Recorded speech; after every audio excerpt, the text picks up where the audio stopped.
மாணவர்கள் எவரும் போதைக்கு அடிமையாகாதீர்கள். அடிமையானவர்கள் மீண்டதாக சரித்திரமில்லை. எனவே உங்களையும் சமூகத்தையும் பாதுகாத்துக் கொள்ளுங்கள். உங்கள் நலன் கருதி கல்வி டிவி. கல்வி தொலைக்காட்சியில் இணைந்திருக்கும் தரம் 1 மாணவர்களுக்கு மீண்டும் ஒரு முறை எனது இனிய வணக்கம். இன்றைக்கு நாங்க தரம் 1க்கான கணித பாடத்தின் தொடர்ச்சியான பயிற்சிகள் பார்ப்போம். நாங்க ஏற்கனவே உங்களோட கணித பாடம் தொடர்பா உங்களோட பாட புத்தகத்துல இருக்கிற பயிற்சிகள் நிறைய செய்திருக்கிறோம். ஒவ்வொரு அலகுலையும் இருந்து வேறு வேறு விதமா பயிற்சிகள் செய்து பார்த்திருக்கிறோம். கணிதத்துல முக்கியமா எண்களை வச்சு நாங்க ஒழுங்குபடுத்தி இருக்கிறோம். முன்பின் எண்கள் கண்டுபிடிச்சிருக்கிறோம். எண்ணிக்கைகள் பார்த்திருக்கிறோம். இலக்கங்களை எழுதவும் அந்த இலக்கங்களை எண்ணவும் பழகி இருக்கிறோம். அதே மாதிரி கூட்டல், கழித்தல், நீளம் கூடியது, குறைந்தது, இப்படி நிறைய பயிற்சிகள் செய்திருக்கிறோம், படிச்சிருக்கிறோம். அதே மாதிரியான பயிற்சிகள் தான் ஒவ்வொரு விதமா உங்களுக்கு வரப்போகுது. நாங்க திரும்பவும் அதை செய்யும் போது எங்களுக்கு சரியான விடை நாங்க செய்யக்கூடிய மாதிரி இருக்கும். இப்ப இன்றைக்கும் நாங்க அதே மாதிரியான பயிற்சிகளை பார்ப்போம். இப்ப முதலாவதா பார்ப்போம். கணிதத்துல நிறைய படிச்சிருக்கிறோம்.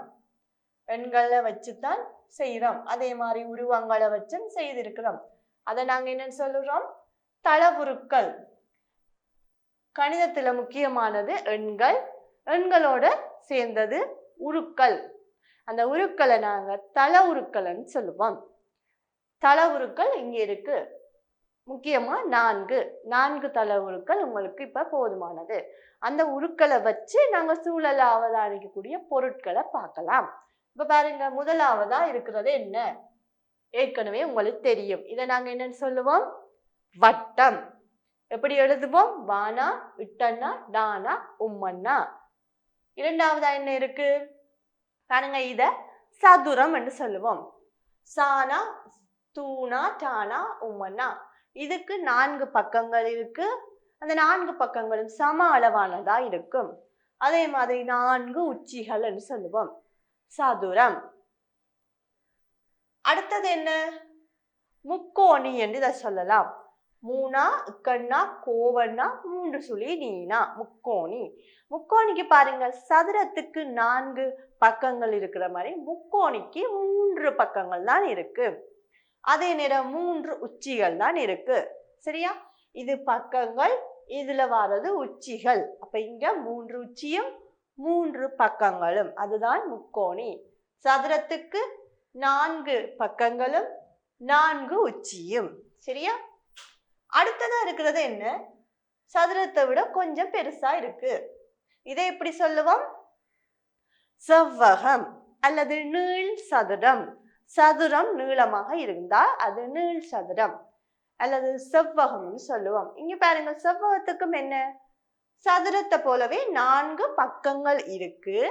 ஆனா பாருங்க, 2 பக்கங்கள் தான் சம அளவானதா இருக்கு. இங்க இருக்கிற ரெண்டும் ஒரே அளவு, மேலையும் கீழையும் ஒரே அளவு. ஆனா சதுரத்துக்கு அப்படி இல்லை, 4 பக்கமும் ஒரே அளவு. அப்படி இருந்தா அது சதுரம். 2 பக்கம் ஒரே அளவா இருந்தா அது செவ்வகம் அல்லது நீள் சதுரம். செவ்வகத்துக்கும் 1, 2, 3, 4 உச்சி தான். அப்ப வட்டத்துக்கு என்ன? எத்தனை பக்கம் இருக்கு, எத்தனை உச்சி இருக்கு? வட்டத்துக்கு உச்சியும் இல்லை, பக்கங்களும் இல்லை. வட்டம் இப்படி வளைவான வட்ட வடிவில இருக்கும். சரியா? அப்ப நாங்க இங்க வட்டம், சதுரம், முக்கோணி, செவ்வகம், இந்த 4ஐயும் தள உருக்கள் என்று சொல்லுவோம். கணிதத்துல முக்கியமான ஒன்று. சரியா? இப்ப இந்த தள உருக்களை வச்சு என்ன செய்ய போறோம்? தள உருக்களின் பெயர்களை தொடர்பு படுத்த போறோம். முதல்ல தள உருக்களை படிச்சோம், இப்ப தொடர்பு படுத்துவோம். இப்ப முதலாவதா இருக்கிறது என்னவா இருக்கும்? முக்கோணி. இப்ப முக்கோணிக்கு எத்தனை பக்கங்கள்? 3. எத்தனை உச்சிகள்? 3. அடுத்ததா இருக்கிறது என்ன? வட்டம். வட்டத்துக்கு எத்தனை பக்கங்கள்? ஒன்றுமில்ல. எத்தனை உச்சிகள்? ஒன்றுமில்ல. வளைவான ஒரு பகுதி தான் இருக்கு, கோடு. நீள் சதுரம் அல்லது செவ்வகம். செவ்வகம் எங்க இருக்கு? இங்க இருக்கு. செவ்வகத்துக்கு எத்தனை பக்கங்கள்? 4. எத்தனை உச்சிகள்? 4. ஆனா செவ்வகத்தின் பக்கங்கள் சமனா இருக்காது, 4ம் சமனல்ல. சதுரத்துக்கு என்ன, 4ம் சமனானது. அடுத்ததா இருக்கிறது தான் என்ன, சதுரம். பச்சை நிறம் சதுரம். பாருங்க, 4 பக்கங்கள், எத்தனை உச்சிகள், 4 உச்சிகள். பக்கங்கள் எப்படி இருக்கும், ஒரே அளவானதா இருக்கும், சமனானதுன்னு சொல்லுவோம் சதுரம். அப்ப முக்கோணி, வட்டம், செவ்வகம், சதுரம். இப்ப நாங்க அதனுடைய இதெல்லாம் என்ன, தளவுருக்கள். இந்த தளவுருக்களுடைய இயல்புகளையும் படிச்சிருக்கிறோம். என்னென்ன இயல்புகள், எத்தனை பக்கங்கள், எத்தனை உச்சிகள், அதனுடைய உச்சி அந்த பக்கங்களுடைய நீளங்கள் எப்படி இருக்கும் என்று பார்த்திருக்கிறோம். சரியா, தளவுருக்கள் படிச்சிட்டோம். அடுத்தது பார்ப்போம். இந்த தளவுருக்களை நாங்க சூழல், எங்களை சுற்றியுள்ள பொருட்கள்ல எப்படி அவதானிக்கலாம். சாதாரணமா நீங்க பார்க்கலாம், ஒரு பந்து, பந்துன்ற முகம் எப்படிப்பட்டதா இருக்கும், சதுரமா இருக்குமா, இல்ல, அது ஒரு வட்ட வடிவானதா இருக்கும். அவை அங்க வட்டம். இதைத்தான் இங்க செய்ய போறோம். பின்வரும் தளவுருக்களை ஒத்த பொருட்களை வட்டமிடுவோம். அப்ப இங்க தளவுருக்கள்ல நாங்க, அதாவது பொருட்கள்ல காணக்கூடிய தளவுருக்களை தொடர்புபடுத்துவோம். இப்ப முதலாவது தந்திருக்கு உங்களுக்கு வட்டம். இது என்ன, வட்டம். அப்ப இந்த 3 பொருட்கள்ல எது வட்டமா இருக்கும், வட்ட முகத்தை கொண்டது எதுவா இருக்கும், பாருங்க, பந்து. பந்துன முகம் வட்ட வடிவானதா நாங்க பார்க்கலாம். இரண்டாவது சதுரம். அப்ப இங்க இருக்கிற பொருட்கள்ல எது சதுரமா இருக்கும், இந்த மணிக்கூடு. இந்த மணிக்கூடு சதுரமானதா இருக்கு.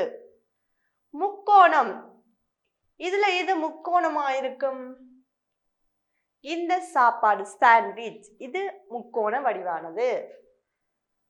செவ்வகம் அல்லது நீள் சதுரம் எதுவா இருக்கும், இந்த புத்தகம், இது நீள் சதுரமானதா இருக்குது, செவ்வகம். அப்ப பாத்தீங்களா, நாங்க பொருட்கள், எங்களோட சூழல்ல அவதானிக்கக்கூடிய பொருட்கள்ல தளவுருக்கள் இருக்கு. நீங்க போய் பாருங்க, காப்பு. காப்பு என்ன வடிவானதா இருக்கும், வட்ட வடிவானதா இருக்கும். வேற என்ன, மேசை, ஆசிரியர் மேசை அல்லது உங்களுடைய மேசை நீள் சதுர வடிவானது, செவ்வக வடிவானதா இருக்கும். அப்படி நிறைய பொருட்களை பார்த்து அந்த பொருட்கள தள வடிவங்களை நீங்க இனங்கண்டு கொள்ளலாம். சரியா, வட்டம், சதுரம், முக்கோணி, நீள் சதுரம். அடுத்ததா பாப்போம்.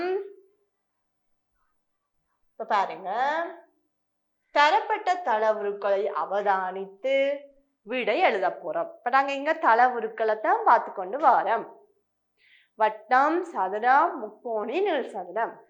இப்ப பாருங்க, ஒரு வட்டத்துக்குள்ள எல்லாம் இருக்கு. வட்டம் இருக்கு, சதுரம் இருக்கு, முக்கோணி இருக்கு, நீள் சதுரம் இருக்கு. என்ன செய்ய போறோம், இங்க என்ன செய்ய போறோம்னா, ஒரு வட்டம் வந்து இல்ல, நிறைய வட்டம் இருக்கு, நிறைய சதுரம், நிறைய முக்கோணி, நிறைய செவ்வகம் வந்து இருக்கு. இதெல்லாம் எண்ணி சரியானதா இங்க எழுத போறோம். எப்படி, கேள்வியா உங்களுக்கு தரப்பட்டிருக்கு. என்னென்ன தரப்பட்டிருக்கு, கேள்விகள். எப்படியான கேள்விகள் பாருங்க. முதலாவது, என்ன நிறம், இத சிவப்பு நிறம் வைப்போம். சதுரங்கள் எத்தனை உள்ளன. இரண்டாவது என்ன, பச்சை நிற முக்கோணிகள் எத்தனை உள்ளன. இளம்பச்சை நிறம் செவ்வகங்கள் எத்தனை உள்ளன. வட்டங்கள் எத்தனை உள்ளன. இதுதான் உங்களுக்கு தந்த கேள்வி. அப்ப நாங்க இத இப்ப சரியா எழுதுவோம். சரியா, அப்ப என்ன செய்ய வேணும், இங்க எண்ணிக்கைய எண்ணி பார்க்க வேணும். எத்தனை என்று கேட்டால் என்ன செய்ய வேணும், நீங்கள் எண்ணி பார்க்க வேண்டும். அப்ப முதலாவது என்ன, சதுரங்கள் எண்ணுவோமா. 1 2 3 4 சதுரங்கள் இருக்கு பாருங்க. அதற்காகத்தான் உங்களுக்கு நிறங்களையும் வேறுபடுத்தி தந்திருக்கு. நிறங்களை வச்சு நீங்க கண்டுபிடிக்கலாம். சதுரங்களை பாருங்க, சிவப்பு நிறத்துல 4 சதுரங்கள் இருக்கு. அப்ப இதுல என்ன எழுதுவோம், இலக்கம் 4 என்று எழுதுவோம். 4 என்று எழுதினபடியா சரியா எழுதி இருக்கிறோம். அதே மாதிரி முக்கோணிகள் பாருங்க, 1 2 3 4 5 6 பச்சை நிற முக்கோணிகள் இருக்கு. செவ்வகங்கள் எண்ணி பாருங்க, 1 2 3 செவ்வகங்கள் இருக்கு.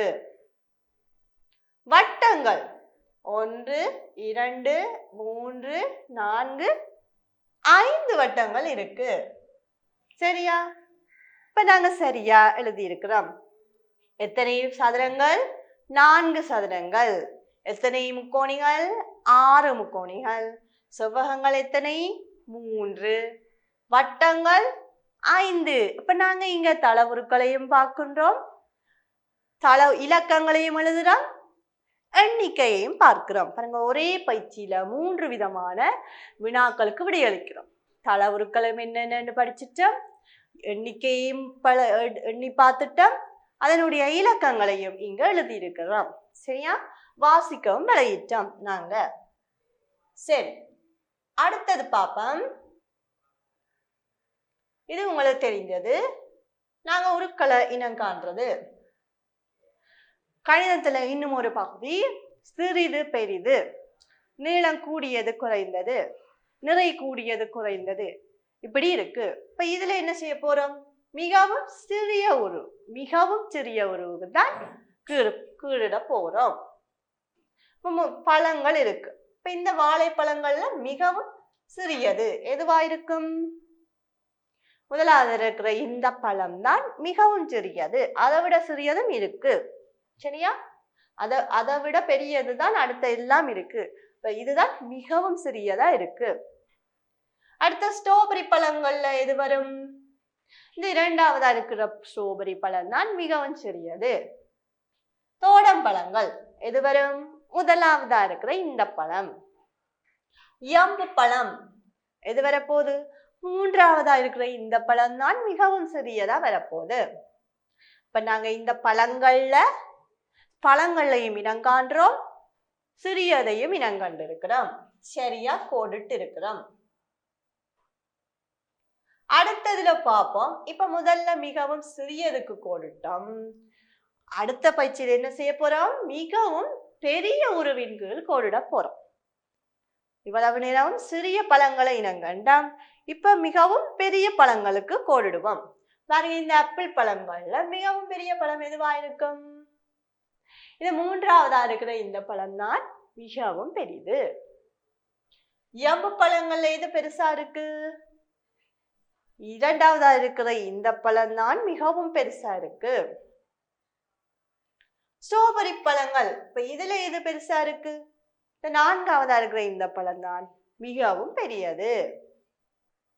அடுத்தது இது என்ன பழம்? மாதுளம் பழங்கள். முதலாவதா இருக்கிற இந்த பழம் தான் மிகவும் பெரியதா இருக்கு. இப்ப நாங்க இதுல மிகவும் பெரிய பழங்களை இனங்கண்டோம். அப்ப நாங்க என்ன பார்க்கிறோம்? சிறியதும் இருக்கு, பெரியதும் இருக்கு. அதுலயும் மிகவும் சிறியது இருக்கு, மிகவும் பெரியதும் இருக்கு. சரியா? கணிதத்துல இதுவும் ஒரு பகுதியாக இருக்கு. நாங்க சரியா வாசிச்சு விடை அளிக்க வேண்டும். அடுத்தது பார்ப்போம். எப்படி மிகவும் சிறியது மிகவும் பெரியது பார்த்தோமோ, அடுத்த பகுதி நீளம். நீளம் கூடியது, நீளம் குறைந்தது, அதுதான் நீங்க பார்க்க போறோம். நீளம் கூடிய உருவின் கீழ் கோடிடுவோம். சரியா? முதலாவது உங்களுக்கு கோடிட்டு காட்டப்பட்டிருக்கு மேசை. இந்த இரண்டு மேசைகள்லையும் பாருங்க, முதலாவதா இருக்கிற இந்த மேசை தான் நீளம் கூடியது. இப்ப இரண்டாவதா இருக்கிறது என்ன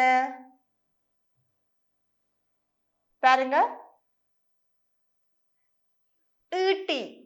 இது என்னன்னு சொல்லுவோம்? ஈட்டி. அப்ப இந்த ஈட்டியில எது? இந்த ஈட்டி தான் நீளம் கூடியது. மூன்றாவது இருக்கிறது என்ன? டிவி, தொலைக்காட்சி. இதுல எது? இந்த டிவி தான் நீளம் கூடியது. நான்காவதா இருக்கிறது என்ன? சீப்பு. சீப்புல இந்த சீப்பு நீளம் கூடியது. இந்த உருளை தான் நீளம் கூடியது. மரக்குற்றி, இதுதான் நீளம் கூடியது. அப்ப இதுல குறைஞ்சதும் இருக்கு, கூடியதும் இருக்கு. நீளம் கூடியதுக்கு நாங்கள் சரியா கோடிட்டு இருக்கிறோம். அதே மாதிரி அடுத்தது பார்ப்போம். இங்க கணிதத்துல முக்கியமான ஒரு பகுதி, நாங்க முதல்ல தள உருக்கள் பார்த்தோம். தள உருக்கள் ஒரு பகுதி. அடுத்ததா பார்த்தது அளவுகள்.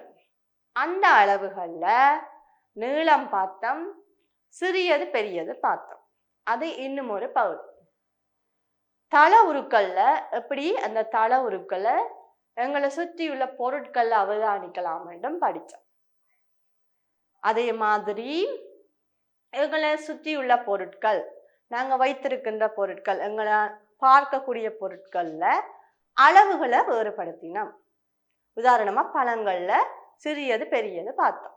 அதே மாதிரி வேற ஏனைய பொருட்கள்ல நீளங்கள் பார்த்தோம். நீளம் கூடியது குறைந்தது. பென்சில்ல நீளம் கூடியதும் இருக்கு, குறைஞ்சதும் இருக்கு. அப்ப அதை இனங்கண்டம். அடுத்தது பார்க்க போறோம் இன்னும் ஒரு பகுதி, எண்கள். எண்களோட தொடர்புடையது, அதாவது இலக்கங்கள். இலக்கங்களோட தொடர்புடையதுதான் நாணயங்கள். பணம் அதாவது தாள் காசை பணம்னு சொல்லுவோம். குற்றி காசை நாணயம்னு சொல்லுவோம். இங்க நாங்க நாணயங்கள் படிக்க போறோம். நாங்க ஏற்கனவே நாணயங்களை பார்த்திருக்கிறோம், நாணயங்கள பயிற்சி செய்திருக்கிறோம். அதே மாதிரி இதுவும் ஒன்று. நாணயங்கள் நிறைய இருக்கு. நாணயங்கள் நீங்க பார்த்திருப்பீங்கள். குற்றி காசுகள், ஒரு ரூபாய், 2 ரூபாய், 5 ரூபாய், இப்ப 10 ரூபாயும் இருக்கு. சரியா? 4 நாணயங்கள். இப்ப இதுல தரப்பட்டது 1 ரூபாய், 2 ரூபாய், 5 ரூபாய். இந்த 3 நாணயம் தான் இப்ப தரப்பட்டிருக்கு. இந்த 1 ரூபாய், 2 ரூபாய், 5 ரூபாய் எப்படி இருக்கும்னு உங்களுக்கு தெரியும்.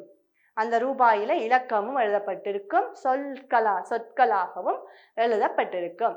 நீங்க குட்டி காசை எடுத்து பாருங்க, வாசிச்சு பார்த்து அந்த காசு எத்தனை ரூபாய் என்று கண்டுபிடிக்க வேணும். அதே நேரம் அந்த காசுகளை வேறுபடுத்த அளவுகளும் வித்தியாசப்படும். இப்ப குட்டி நாணயங்கள் என்ன தளவுருவாயிருக்கும்? தளவுருக்கள் படிச்ச நீங்க எங்கள்ல இருக்கிற பொருட்கள்ல இனங்கண்டம். அப்ப குட்டி நாணயங்கள் என்ன தளவுருவாயிருக்கும்? வட்டம். குட்டி நாணயங்கள் வட்டமானதா இருக்கும். அப்ப அதுல வாசிச்சு பாருங்க. 1 ரூபாய் அது ஒரு 1, 2 ரூபாய் அது இலக்கம் 2, 5 ரூபாய் அது இலக்கம் 5, 10 ரூபாய் குற்றி இருக்கும், அது இலக்கம் 10. அடுத்தது அளவுகள். அந்த வட்ட வடிவம் 1 ரூபாய்க்கு ஒரு வேற விதமா அளவாகவும், 2 ரூபாய் இன்னும் ஒரு அளவு, 5 ரூபாய் சிறிய அளவாகவும் இருக்கும். அளவுகள்லையும் அங்க வேறுபடும். சரியா? அப்ப நாங்க இந்த குட்டி நாணயத்திலேயே 3 விதமான பயிற்சிகளையும் பார்த்துட்டோம். தளவுருக்கள் பார்த்துட்டோம், எண்களை பார்த்துட்டோம், இலக்கங்கள் பார்த்துட்டோம், அளவுகளும் பார்த்துட்டோம். சரியா? இப்ப நாங்க இதுல என்ன செய்ய போறோம்? இப்ப எப்படி எழுதுதல்னு பாருங்க. 1 ரூபாய், 2 ரூபாய், இதுல பாருங்க 2 என்று எழுதி இருக்கு. 5 ரூபாய் பாருங்க 5 என்று இலக்கம் எழுதி இருக்கு. சரியா? இப்ப 3 ரூபாயை வச்சு செய்ய போறோம். இப்ப நாங்க நாணயங்களை படிச்சுட்டோம். நாணயங்களை தொடர்புபடுத்துவோம். சரியான நாணயங்களை இணைப்போம். என்னென்ன நாணயம் இருக்கு பாருங்க. முதலாவதா தந்திருக்கு 5 என்று எழுதி இருக்குது. அப்ப இது என்ன நாணயமா இருக்கும்? 5 ரூபாய். இதுல பாருங்க 1 ரூபாய் என்று எழுதி இருக்கு. அப்ப இது 1 ரூபாய். இதுல பாருங்க 2 என்று இலக்கம் எழுதி இருக்கு. இப்ப இது எத்தனை ரூபாய்? 2 ரூபாய். இப்ப சில பொருட்களும் அதனுடைய விலையும் தந்திருக்கு. அதுதான் நாங்க தொடர்புபடுத்த போறோம். இப்ப அலி ரப்பர் விலை 2 ரூபாய். எவ்வளவு விலையாம்? 2 ரூபாயாம். 2 ரூபாய் நாணயத்தோட தொடர்புபடுத்துவோம். இந்த இனிப்பு டாஃபி விலை 1 ரூபாய். விலை 1 ரூபாயாம். இந்த ரம்புட்டான் பழம் விலை 5 ரூபாய். அப்ப இங்க என்ன செய்ய போறோம்? 5 ரூபாயோட தொடர்புபடுத்த போறோம். இப்ப பாப்போம், என்னவாம் 5 ரூபாய் விலையுடையது? இந்த ரம்புட்டான் பழம். சரியாக தொடர்புபடுத்தி இருக்கிறோம். எது 1 ரூபாய் விலையுடையது? இந்த இனிப்பு. 2 ரூபாய் விலையுடையது என்ன? அலிரப்பல். இப்ப நாங்க 5 ரூபாய் ரம்புட்டான் பழத்தோட தொடர்புபடுத்தி இருக்கிறோம். 1 ரூபாய் இந்த டொஃபியோட சரியா தொடர்புபடுத்திட்டோம். 2 ரூபாய் அலிரப்பர். சரியான நாணயங்களையும் அதனுடைய விலையையும் இங்க தொடர்புபடுத்தி இருக்கிறோம். இப்ப நாணயங்கள்ல நாங்க விலைய பார்க்கிறோம். சரியா? நாணயங்கள்ல என்ன பார்க்கிறோம்? விலைகள். விலையண்டா என்ன? அதனுடைய பெறுமதி, ஒரு பொருளினுடைய பெறுமதி. இப்ப நாங்க எல்லா பொருட்களுக்கும் என்ன இருக்கு? ஒரு விலை இருக்கு, பெறுமதி இருக்கு. இது இப்ப குட்டி நாணயங்களை தான் பார்த்தோம். 1 ரூபாய், 5 ரூபாய், 2 ரூபாய். ஆனா இது தாள் காசுகள், தாள் நாணயங்கள், தாள் காசுகள், பணத்தாள்கள் சொல்லுவோம். அது நிறைய இருக்கு. 20 ரூபாய், 50 ரூபாய், 100 ரூபாய், 500 ரூபாய், 1000 ரூபாய், 5000 ரூபாய் இருக்கு. இந்த பணத்தாளர் வச்சுதான் நாங்க நிறைய பொருட்கள் வாங்குறோம். அதுக்கு என்ன இருக்கு? விலை இருக்கு, பெறுமதி. இப்ப அந்த பெறுமதிக்கு ஏற்பத்தான் நாங்க பணம் செலுத்தி என்ன செய்யறோம்? வாங்குறோம். சரியா? இப்ப இங்க சில பொருட்களும் விலையும் தந்திருக்கு. சரியான நாணயத்தோட நாங்க தொடர்புபடுத்தினாங்க. அதே மாதிரி பணத்தாள்களையும் கொடுத்து நாங்க பொருட்களை வாங்குவோம். அப்படி வாங்கக்கு என்ன கிடைக்குது எங்களுக்கு? சில பொருட்களுக்கு மிகுதி பணம் கிடைக்கும். அதாவது பணத்தாளர்களை பிரிச்சு பார்க்கும்போது ஒரு கடைக்கு போனா நீங்க கொடுத்தா அதுக்குரிய மிகுதி பணம் இருக்கும். இப்ப இதெல்லாம் என்ன? நாங்க கூட்டல் கழித்தலோட தொடர்புபடுத்தி பார்க்கலாம். இப்ப நாங்க இப்ப 5 ரூபாயும் 1 ரூபாயும் 2 ரூபாயும் தான் பார்த்தோம். சரி, இப்ப நாணயங்கள்ல இது படிச்சோம். நாணயங்கள் கணிதத்துல முக்கியமான ஒரு பகுதியா இருந்தது. அந்த நாணயங்களை வச்சு நாங்க விலையை கண்டுபிடிக்கிறோம். ஒரு பொருளினுடைய விலையை கண்டுபிடிக்கிறோம். அந்த விலைகளுக்குரிய பெறுமதியான நாணயத்தை கொடுக்கிறோம். அப்ப கணிதத்துல 20 பகுதியா பார்க்கிறோம். இதை விட என்ன இன்னைக்கு நாங்க படிச்சோங்க? இப்ப பாருங்க, நாணயங்களை விட படிச்சோம் நீளம். கணிதத்துல இன்னும் ஒரு பகுதியா பார்த்தோம் நீளம். நாணயங்கள் அடுத்தது நீளம். நீளத்துல என்ன இருக்கு? கூடினதும் இருக்கும், குறைந்ததும் இருக்கும். சரியா? உதாரணமா என்ன எடுக்கலாம்? இங்க மேசை இருக்கு, பென்சில் இருக்கு. பந்து நீளமானதா வருமா? இல்ல, அது பெரியது சிறியதான் வரும். பழங்கள் பெரியது சிறியதான் நாங்க பார்க்கலாம். இன்னைக்கு படிச்ச அழகுல அப்படியே தொடர்ச்சியா கணிதத்துல என்னென்ன பகுதிகள் வருதுன்னு பார்த்தோம். இப்ப அதுல முதலாவதா என்ன பார்த்தோம்? தளவுருக்கள். எப்படி எண்கள் இருக்கோ அதே மாதிரி தளவுருக்கள் ஒரு பகுதி. தளவுருக்கள்ல முக்கியமா 4 தான் பார்த்தோம். என்னென்ன உருக்கள் இருக்கு? வட்டம், சதுரம், முக்கோணி, நீள் சதுரம் அல்லது செவ்வகம். அப்ப இந்த தளவுருக்களை நாங்க சரியா இனங்கண்டு எழுதினோம். அதே நேரம் அந்த தளவுருக்களை என்ன செஞ்சோம்? சூழல்ல, அதாவது எங்களை சுற்றியுள்ள இடங்கள்ல இருக்கிற பொருட்கள்ல இனங்கண்டம். பந்து, பந்து என்ன வடிவானதா இருக்கும்? வட்ட வடிவானது. உருளை பந்து உண்மையா கோள வடிவானது, ஆனா அதுல முகத்தை நாங்க வட்ட வடிவமா கருதலாம். வேற என்ன வரும்? காப்பு, சில மணிக்கூடு எல்லாம் வட்ட வடிவானதா இருக்கும். அதே நேரம் சதுரம், சதுரம் ஒரு பெட்டி, அது சதுர வடிவானதா இருக்கும். கரும்பலகை அல்லது உங்களோட மேசைகள் எல்லாம் நாங்க நீள் சதுரம் அல்ல செவ்வக வடிவானதா பார்க்கலாம். முக்கோணி, முக்கோண வடிவம். உதாரணமா இதுல இந்த சாண்ட்விச் பார்த்தோம். இப்படி நீங்க சில பொருட்களை பார்த்து அதை என்ன வடிவானதுன்னு கண்டுபிடிக்கலாம். அதெல்லாம் தளவுருக்கள்.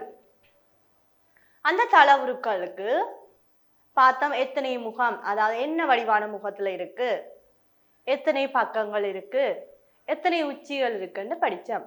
இப்போ வட்டத்துக்கு என்ன? வட்ட வடிவான முகம் என்று சொல்லுவோம்.